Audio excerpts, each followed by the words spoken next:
If you're trying to plan your next trip and you live in Toronto, let me tell you the best day trips you can make around Toronto that are all worth it.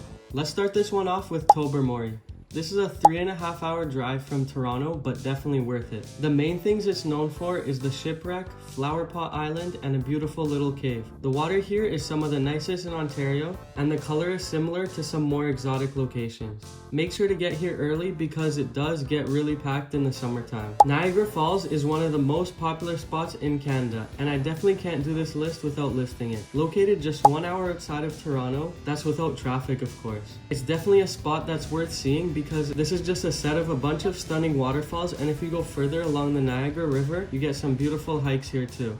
Near the waterfalls in the city is Fun Street, which has go-karting, wax museums, mini golf, arcades, and just so much more. All the best restaurants are located in Niagara as well, so you can have a great night out, and you can even go on a Ferris wheel. It's also possible to go behind the waterfalls, and if you're really curious, you can check out the US side to see what's different there. The next one is Killbear Provincial Park, which is my favorite provincial park in Ontario.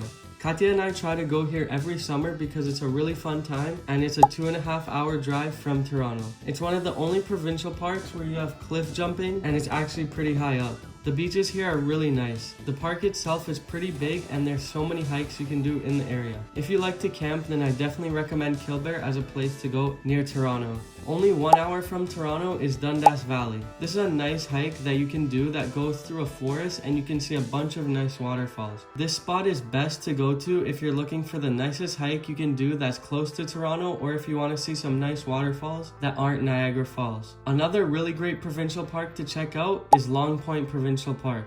It's a 2 hour drive south of Toronto and it has some of the nicest beaches in one of the most southern areas of Canada. The main highlight here is definitely the beach. It's a really nice and long sandy beach that also has some great shallow water. One of the best spots to go to the beach as a day trip from Toronto. If you want to have a nice cottage vibe, then look no further than Muskoka.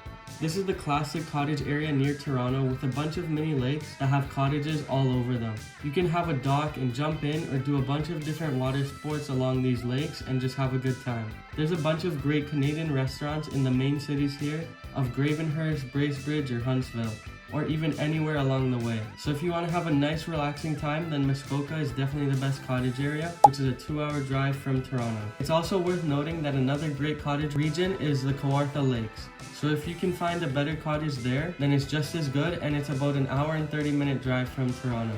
If you love to ski, then you should leave Ontario. But if you can't, then your best option is Blue Mountain, which is a 2 hour drive from Toronto. It's definitely the best place to ski near Toronto, and it has a lot more runs than all the other spots.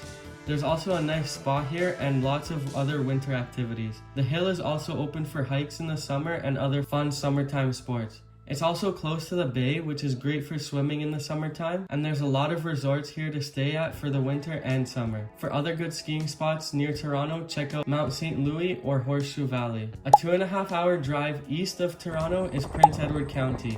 This is known as one of the better wine regions of Ontario, and there's many wineries in this area to check out. There's also some classic Ontario towns to check out like Picton, and some really nice beaches nearby as well. There's a nice lavender field here too, and there's usually lots of events in Prince Edward County as well. If you're looking for another wine region, then check out the Niagara Peninsula. The largest provincial park is one that shouldn't be overlooked either, and that's Algonquin Provincial Park. A 3 hour drive from Toronto, it's a great spot for some relaxing time in nature and a really great spot to camp. There's a bunch of campsites that are all in different spots and lots of lakes in the park to enjoy. There's also some bears or moose here that you can spot. Algonquin is a really good spot to do some fun hikes and just a great spot to have a chill camping weekend. About 2.5 hours west of Toronto is Grand Bend. This is another great city known for its massive beach along Lake Huron. It's basically the less busy Wasaga, even though it's gotten really busy over the years. The city has some great spots to grab some food, and there's a nice provincial park nearby as well called Pinery Provincial Park that also has the really nice beaches that are in Grand Bend. And a bonus for watching this far is Sandbanks Provincial Park. It's also located 2 hours 30 minutes out of Toronto, only it's east, and it's in Prince Edward County. It's another really great spot to just chill out a really nice beach and camp. Please like and subscribe because it really helps me out, and I'll see you again in the next one.